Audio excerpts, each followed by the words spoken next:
കണ്ണൂർ മീൻകുന്നിൽ അമ്മയെയും മക്കളെയും കിണറ്റിൽ മരിച്ച നിലയിൽ കണ്ടെത്തി. ആത്മഹത്യയെന്നാണ് പ്രാഥമിക നിഗമനം. മീൻകുന്ന് സ്വദേശികളായ ഭാമ, മക്കളായ 14-കാരൻ ശിവാനന്ദ്, 11 വയസ്സുള്ള അശ്വന്ത് എന്നിവരാണ് മരിച്ചത്. രാവിലെ മുതൽ ഇവരെ കാണാനില്ലായിരുന്നു. പോലീസും നാട്ടുകാരും നടത്തിയ തെരച്ചിലാണ് മൃതദേഹങ്ങൾ കണ്ടെത്തിയത്. സുമേഷ് മോറാഴ് ചേരുന്നുണ്ട് കണ്ണൂരിൽ നിന്ന് വിവരങ്ങളുമായി. സുമേഷ്, ഇത് ആത്മഹത്യയെന്ന്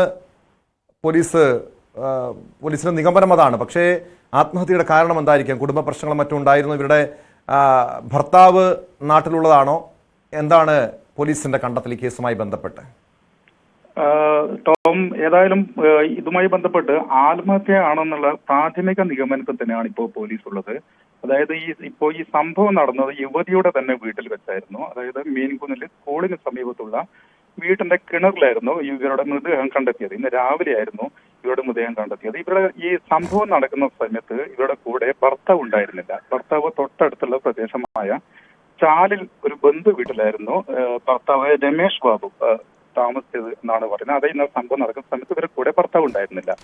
ഏതായാലും ഇവരെ കൂടെ ആ സമയത്ത് ഉണ്ടായത് അമ്മയും യുവതിയുടെ അമ്മയും സഹോദരിയുമായിരുന്നു കൂടിയിരുന്നത്. ഏകദേശം ഒരു പുലർച്ചോട് കൂടിയായിരുന്നു ഇവരുടെ കാണാതാവുന്ന വിവരം ഇവരുടെ ശ്രദ്ധയിൽപ്പെട്ടത്.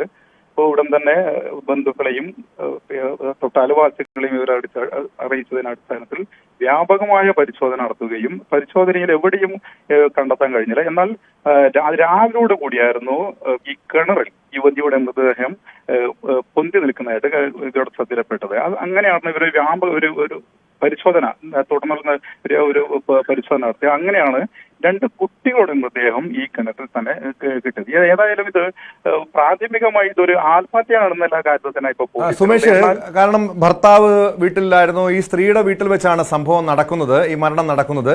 അങ്ങനെ ഭർത്താവുമായി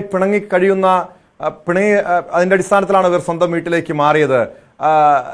അങ്ങനെ അതുമായി ബന്ധപ്പെട്ട് ഈ ആത്മഹത്യയെക്കുറിപ്പോ മറ്റോ ഇവിടെ നിന്ന് കണ്ടെത്താൻ കഴിഞ്ഞിട്ടുണ്ടോ പോലീസിന്?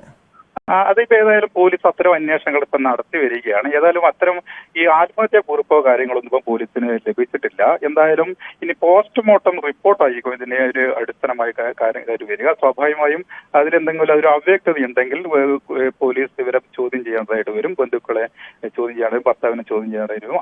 അതുമായി ബന്ധപ്പെട്ട് അടുത്ത നടപടിക്രമം സ്വാഭാവികമായും ഈ പോസ്റ്റ്മോർട്ടം റിപ്പോർട്ടിന്റെ അടിസ്ഥാനത്തിലായിരിക്കും പോലീസ് ഇതുമായി മുന്നോട്ട് പോവുക.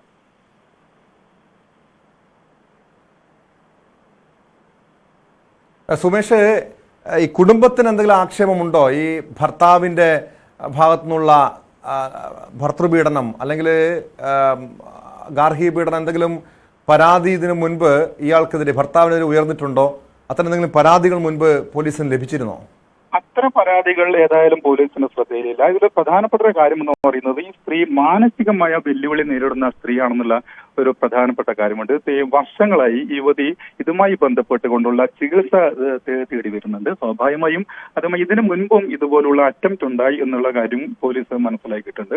ഏതായാലും മറ്റേ പ്രാഥമിക അന്വേഷണത്തിൽ ഇതൊരു ആത്മഹത്യ എന്നുള്ള കാര്യത്തിനൊക്കെ പോലീസ് ഉള്ളത്. എന്തായാലും അതിൽ പോസ്റ്റ്മോർട്ടം റിപ്പോർട്ടാണ് ഇതിപ്പോ ഇതിന്റെ അടിസ്ഥാനമായിട്ട് വരിക. എന്താണ് ഇനിയിപ്പോ ഒരു കൊലപാതകമാണോ മറ്റുള്ള കാര്യങ്ങളുണ്ടോ? വ്യക്തമാണ്. സുമേഷ് മോറാഴയാണ് കണ്ണൂരിൽ നിന്ന് വിവരങ്ങൾ നൽകിയത്. കണ്ണൂരിലാണ് അമ്മയെയും 2 മക്കളെയും കിണറ്റിൽ മരിച്ച നിലയിൽ കണ്ടെത്തിയത്. ആത്മഹത്യയാണെന്നാണ് പോലീസിന്റെ നിഗമനം. എന്തായാലും മറ്റേതെങ്കിലും കുടുംബ പ്രശ്നങ്ങളുണ്ടോ, അതുമായി ബന്ധപ്പെട്ടാണ് ആത്മഹത്യ ചെയ്തത് തുടങ്ങിയ കാര്യങ്ങളൊക്കെ പോലീസ് പരിശോധിക്കുന്നുണ്ട്.